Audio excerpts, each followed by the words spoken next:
Control, where we navigate the roadways of life, business, and everything in between. Hey guys, I'm Kevin Davis, and this is the Detailers Roadmap Cruise Control podcast. I'm here with a very exciting guest for me, Mike Michalowicz, who is an author. I'm not going to read through his bio. I want him to kind of tell me a little bit about his background, but I actually ironically did his podcast. I mean, that had to be like 2015, 2016, something like that. And if you have an opportunity to look that up, somehow we got to nicknaming me Black Bull. I don't know if you remember. I don't, but now it didn't. Now it's coming back to me. So that conversation diverted very quickly, but it was a lot of fun. Mike is I would consider a high profile guest.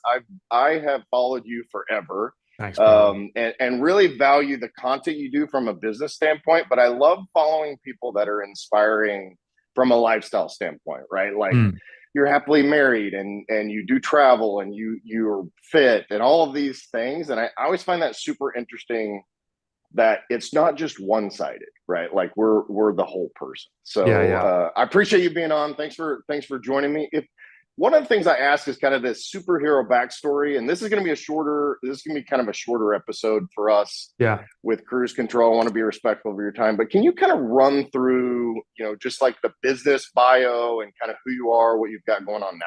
Yeah. So the quick bullets are never dreamed or desired to be an entrepreneur. Couldn't get a job after school, not a good job. So I got inspired to start my own business, and it was in computers. Then I also remember going home to my wife saying, "Now I'm going to put you in diamonds, baby. Like, we're going to crush it." We got married very young. I started my first business when I was 23, and there was no diamonds. It wasn't even cubic zirconia. It was pure struggle. But what was interesting is that fear was a great motivator for a period of time. I worked so hard because I was afraid of failure. Ultimately, I got that business to a point where I sold it to a private equity group. Did okay. Then I ran another business in computer crime investigation. That one, right place, right time. My company managed the Enron trial investigation, among other major marquee cases. And we were on the map and sold that to a Fortune 500. I think the important part of my story, though, is next.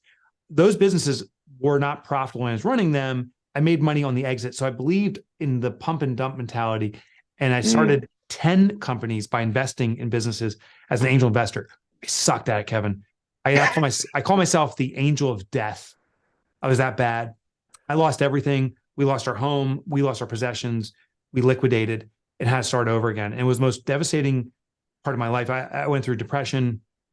There's a lot to that story, but it did become a reinvestigation of entrepreneurship. I didn't get it. So, and this is my big admission, every book I've written is something I never knew really about. I didn't know how to be profitable. So I'm like, I got to figure this out for me. And it's got to be simple because I can't figure out the complex stuff. And if I figure it out for me, I'll share it. And every book I've written is about something that I'm trying to fix for my own businesses. Today, I do own and have invested in many businesses. I deploy everything I teach in my businesses. And as a full-time endeavor, though, I am an author. I write, I speak, and I write and speak more every day. Yeah. So you have kind of this core value, which is your writing, and then everything you do kind of feeds into that, both from I'm sure from a marketing standpoint, but also just an education standpoint. I've talked to a lot of pastors and speakers and teachers, and almost always they kind of have that same thing, which is like, in order to have to prepare to teach this to somebody else, I have to learn it in detail for myself. Right. Yeah. I was talking with one of my favorite authors, a guy named Michael Bungay Stanier. He wrote a book called The Coaching Habit. And I asked him, I said, why that book is so wildly successful? I said, why do you think that book is so successful? And he said, because it's something he lived for a decade or more. And it's really in the nuances where the greatest learning comes and where you can deliver that content. So I agree with what those pastors have said. I learned it from Michael. I've experienced myself, is when we immerse ourselves in something, it's those fine details and fine tuning where all the impact comes from. Yeah. I got to know you kind of from the Toilet Paper Entrepreneur. I'd read that and then really dove in at Profit First, which I actually still have my Excel spreadsheet and still use that. And nice. I could be more diligent with my account deposits. I'll just admit that right there. But I'm able to put that all, and I integrated giving and some of those things, and tweaked some of that for myself. And it was funny because at that time, back when kind of I got started on that, I did your podcast and all that, I had actually reached out to the detailing industry, which this podcast is largely related to. And there was like a Profit First for Detailing group that got started. And like there was this whole thing to where I started pushing the content a little bit, but then other people took over. And I thought that was super cool. If you're listening to this and you don't know what we're talking about with Profit First, you're totally missing out. Like it will literally change the way you do your business, your personal finances, and I just super valuable book. I'm leaving here after we're done. I'm catching a flight to Las Vegas to speak to former military personnel, Army, Navy, who started their own business. And it's I think the audience now is over 1,500 people who are attending this. And what's so interesting is even people who've experienced arguably the most strict discipline. I mean, if you're in that vocation, you got to follow protocol, struggle being sustainably profitable. And so the idea of Profit First is to have flexibility, have a system that works with us, and doing it partially, that's a win. Like you don't have to nail it. All the details are there. So you could, if you desire, but just getting parts of it will have a positive impact. And your story is pretty common with Profit First, and it's still a very big success. Yeah, it's been really cool. I think that, a lot of things we deal with in the detailing industry in particular are that we try to separate these detailing business owners from detailers. Like that becomes kind of this dichotomy, difference. And I think that probably is with any, I guess you could refer to it as an artisan industry or an artisan profession, right? And that seems to be like they really don't know how to manage their business and manage finances and manage marketing and all of those aspects of it. And so I think that that's something that you're teaching to really help them. When I meet with entrepreneurs, I will often say I always say the number one job of an entrepreneur is not to do the job, it's to be a creator of jobs. Now, it does necessitate when we're starting a business, we do have to fill that role until we can find people and afford people. But in the very beginning, from day one, we have to realize our job is not to do the work, it's to create the work. There was research, and I don't remember the source, but the statistics I know are true. Of the global population, only 17% of people ever roll the dice, so to speak, to start a business and run a business. 17%. So contextually, in my first grade class, I had 30 students, 17% is 5 kids. So 5 kids started a business sometime in their life, 25 have been seeking a job or are employed somewhere. But here's the crazy stat. Of the 17% who start a business, only 20% sustain it successfully for more than 5 years. So that means 20 times 17 is 3 times 30%. I'm sorry, 3% times 30 is 1. That means one kid from your first grade class, that's you, Kevin, and in my case, it's me, has built a business that's sustained. And our job is to help the other 29 kids do what they want to do in their life, to give them a great job and a great experience. That's our job, is to create jobs. We're the weirdos who took this crazy risk, and we should be rewarded for it because we're creative jobs. But if you are doing the job, you are stealing the job from someone who should be or wants to be doing it. Yeah, I think that's important. I'm actually in Cancun this week, so I'm inside my hotel room. I tried to do it outside, but too loud anyway. We had a team meeting this morning. This is kind of a company retreat for one of my clients, actually for Detailers Roadmap, who's a client, and I'm part of the company. Anyway, long story. We were talking this morning at this team meeting about our resistance as entrepreneurs to build teams. And I know isn't All In is primarily about team building and leadership and all that. And I give the confession that on one of my brands is Detailer's Helper, and it happens to be in the detailing industry. The title says Chief Do Everything Guy, which was funny at the time, and it's probably the dumbest title that you could ever give yourself, because that mindset and mentality of doing everything yourself is just so detrimental. And I think in this industry in particular, it's a lot of single operators, maybe one other person. And so speak to that a little bit and kind of the challenges there. Yeah, I think that I'm actually impressed that you shared that, because it is the reality of how people see themselves. It's a reflection of a truth. And it's perhaps the biggest restriction to a healthy business is the business owner themselves thinking that they're cheap, that they can do the work, that they're a zero cost asset.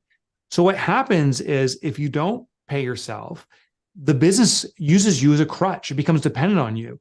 All the other expenses are occurring, but it's got the free guy, and that's how we're going to sustain. But if your business needs a free guy, you're the only guy who's going to be a free guy. Good luck finding anyone else that's going to volunteer to do that. And therefore, it restricts your business to dependency on a free guy, which will only ever be one guy, and therefore you're in a one-person business. Here's the first step is when you start a business, and if you're a one-person operation, you better be paying yourself a salary, and it better be commensurate to a replacement for yourself. So you're not just detailing, you're also probably the best salesperson for the organization. You probably are managing vendors, supplies, all that stuff. You're probably doing collections and accounting, all that stuff. What if you had to hire that person? What would you pay them? Now the salary starts getting pretty big, and you better start paying yourself that salary, because now the business will have to adjust accordingly. Maybe you're underpricing to customers because you're the free guy. Now you can't underprice anymore. Maybe you're not negotiating with suppliers or trying to reduce costs or build efficiency because you're the free guy, and the free guy will just fill in. You can't do that anymore when you're paying the salary. Now you've also built a business that's independent of you, because at a certain point you may say, I don't want to do this work. I want to be a true owner. Let me hire that guy that does everything for me. And now you have that salary available and you can pay them that. Maybe you just take a percentage of profit and start another location or expand the business. But that dependency on the free guy always kills business. And is there, this is a big challenge, and it's a big challenge for me. I have multiple brands, multiple businesses, and I'm still trying to run all of them. I've kind of started down the VA route because VAs tend to be pretty efficient, virtual assistants, and honestly, they're cheap. Yeah. And if you can find the right one, but I've struggled to build a team, and I think so many guys do, or guys and girls do.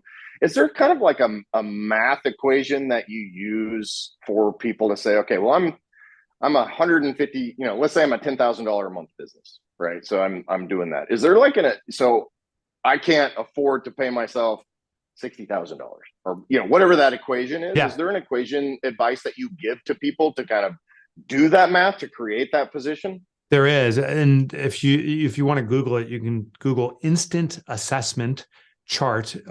And I put in profit first. What I found in my research is the smaller the revenue business, the higher the percentage of income that goes to the owner, because there's such great dependency. So say you're doing 10,000 a month, it's $120,000 business. In that case, about 50% of the inbound cash gets allocated to paying the owner. So they get $60,000. You got to run the business off the rest. But now let's say you're doing $1 million in business. We're not allocating 50% anymore. 500. We're allocating maybe 20%. So your salary's gone from 60 up to 200,000, but now there's 80% left to pay expenses of employees and so forth. So it sounds almost counterintuitive. The percentage drops as your business gets bigger, but your income will actually increase.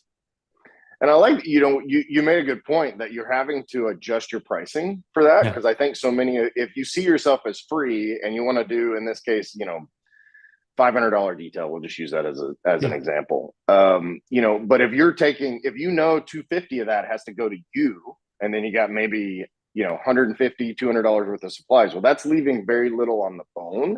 And so that what that could mean is that 500 is not the number. Maybe 750 is the number, right? Yeah, that's exactly right. I also want to share this, that the number one form of marketing in the world, hands down, the most effective form is price. And very few people think about that. They say, well, isn't it Facebook? Isn't it? No. When we say a price, there's an instant perception. The example I use is a diamond ring. I put down a diamond ring on the table and say, that's worth $50. You and I both know it's plastic. It's costume jewelry. If I put down that same ring, it looks identical, but I say it's $50,000. Now it's like, oh, that's a diamond, velvet bag in the safe. Our behavior changes. So if you go to a prospect as a detail or whatever and say, we charge $100 for a detail versus $750 for a detail, it's not the exact same thing. For the customer's perception, that $750 That's big dollars. They must be doing something very important. Now, I'm not saying rip the customer off and do the exact same thing, but the more you charge, the more invested the customer is in seeing the value. And the more, it's actually ironic, but they'll be the better customer as a general rule. Because when people pay less, it's cheap, they're simply looking for the transaction. When they pay a lot, they're looking for the transformation. And for transformation to happen, they got to be invested in this. So the cheap details, like just clean my car. Oh, you missed a spot, and they're going to keep coming back. But the 750 person is going to say, hey, this is my baby. I want to make sure you get everything right. And they may even be coaching you. You know, when you get that one corner in the car, there's a lot of creases or whatever molding there. It's really dangerous with wax from my experience. Don't get in the other area. They'll actually start helping you because they've invested a lot. Yeah, that's kind of that value-based pricing model, right? Which, you know, they use in high-ticket coaching and events and webinars and all those things. I don't know if you saw this, but they actually did an experiment where they took a Payless shoe store. They took a Payless shoe store, right, that has the cheapest shoes and bags and accessories and all that, and they rebranded it. So they kind of did this overnight thing where they rebranded it to look kind of like Rodeo Drive, right? And they would price a pair of shoes that are $29.99. They were putting like $700, $800, $900 on these. I love it. All these people, like, this is a perfect example of what you're talking about, because all these people that they sold out, like they had these people that were coming in buying this, and then they're interviewing afterwards, and they're like, well, I assumed that it was worth that much because that's what the price was. Yeah, I gotta look up that experiment. That's fascinating. But yeah, that's marketing. Price is marketing. And if you're pricing cheaply, you're saying you're a cheap provider, and that's risky. Yeah. So I want to ask you about, so it's been what, 10 or 12 years since, when did Profit first come out? Yeah, about 10 years ago. Exactly. About 10 years ago. So how are, you know, and obviously you keep putting new content, new books as you learn more. What is the small business environment? I was curious how you've seen it evolve in the last 10 or 12 years. Obviously, we're in a weird spot with the economy now and inflation and some of those kind of things, but that's cyclical, right? Like that just happens over time in our economy. But from just if I'm running a small business 10 or 12 years ago versus running a small business now, are the challenges the same? Are we seeing adaptations? Yeah, I mean, there's definitely been a shift to online. And I think the innovators were the info marketers of the world.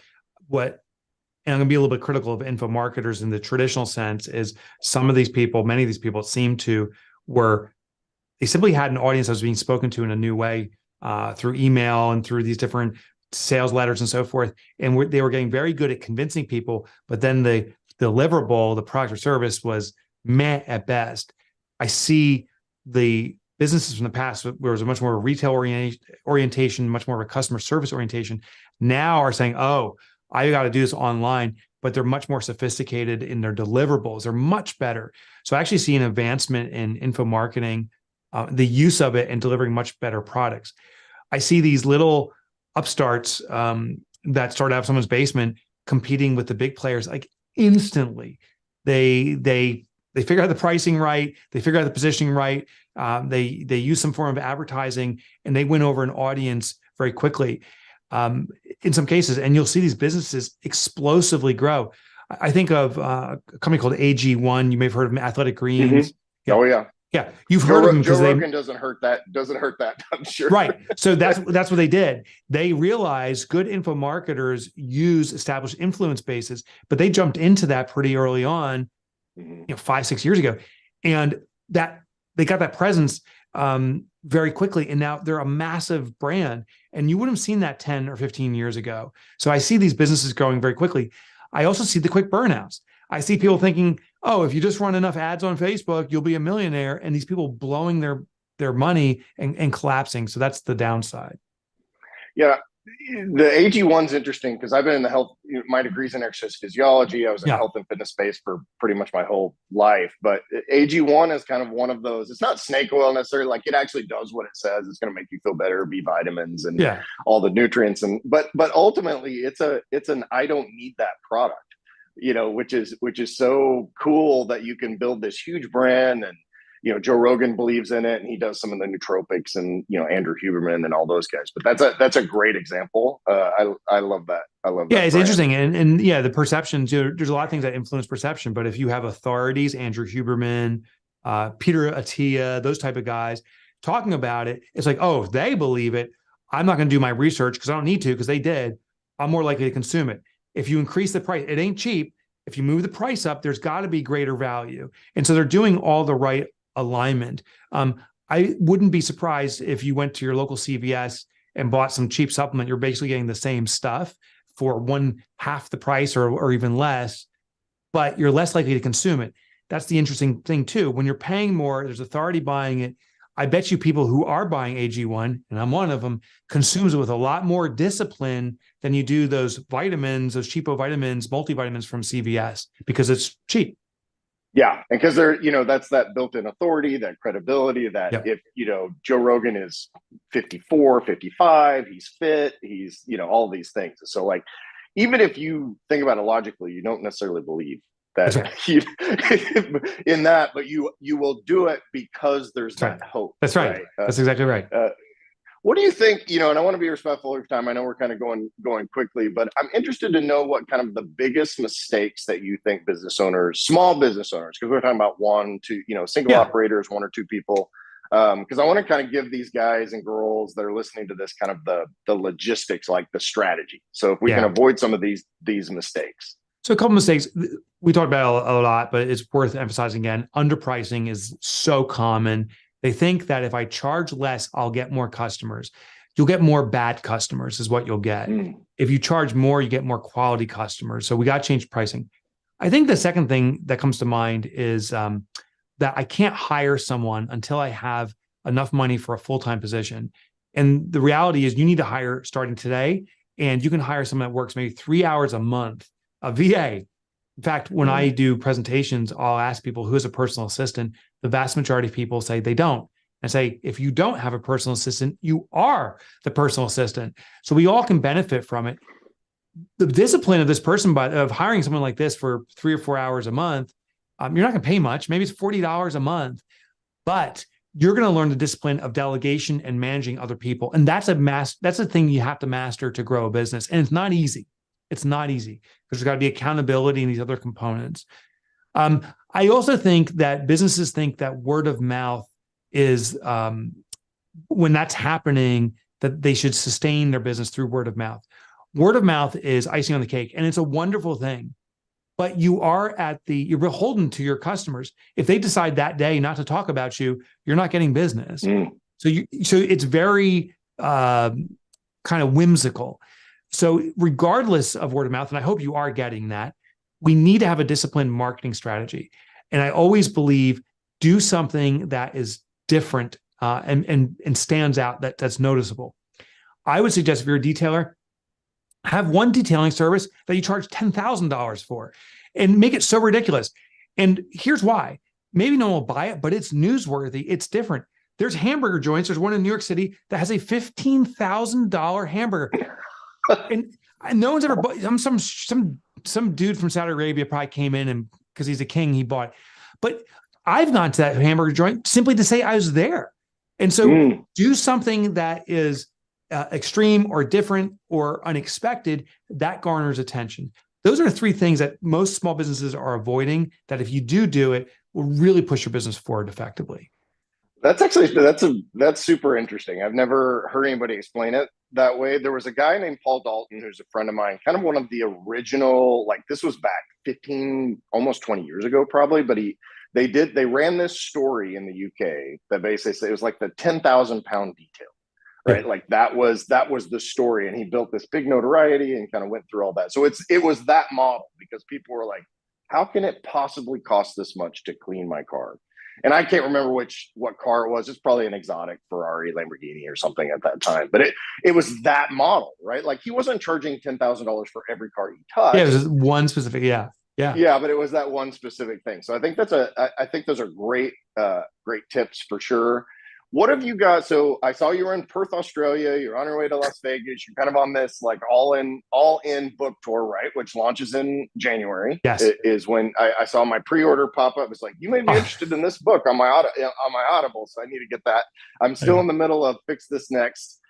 Truth be told, so Yeah, thank you. But tell me about that. Tell me what's going on with All In and what people can kind of go to where they can find more information about what you've got going on. Sure. Well, how All In came about and how I think all my books now come about is I listen to my readership and say, what's the challenge you're facing? And when there's an alignment with their challenges and a challenge I have, I'm like, oh, that's something that I can deep dive into. And the subtitle is How Great Leaders Build Unstoppable Teams. With the COVID pandemic and new expectations with remote work and stuff, how do we build a business with a team that's all in? And I started the research on it about 5 years ago. COVID just amplified it. And that's what this book addresses. I think what people will discover is stuff you've never heard before. For example, recruiting in business, I found the best recruiting platform in the world for an industry is actually athletics, professional sports and college sports. It translates into business. And there's some businesses that are using their techniques of camps, workshops, and stuff like that to recruit people with extraordinary success. So I detail how you can do that too by running a football camp, but instead of detailing camp and actually find amazing candidates, stuff like that. It's available. The book is on all bookstores. Of course, it's on Amazon. And you can get a sneak peek at my website. My website is Mike Motorbike. It's actually Mike Michalowicz. No one can spell that. So go to Mike Motorbike, as in motorcycle, and you'll find free chapter downloads. I used to write for the Wall Street Journal too. You'll get some of those articles, but you'll get a sneak peek at All In. So MikeMotorbike.com. Nice. Yeah. So Mike does a lot of, I love how you give tons of free resources, which is great because you've got, worksheets and productivity and all that. So I think that's an awesome thing. So, hey, I know we kept this short, so guys, go check out his stuff. I mean, I have read or partially read pretty much everything that you've got out there. And I think everything is super valuable. So feel free to reach out to Mike and his team. And I know you have like certified profit first people and certified, fix this next people. Like he's got this whole network. So there's tons of people out there. Go evaluate your pricing, start paying yourself, get your profit first thing going. So thanks, Mike. I appreciate you. Kevin, appreciate you. Thank you so much. Head over to detailersroadmap.com and get your one-stop success solution today.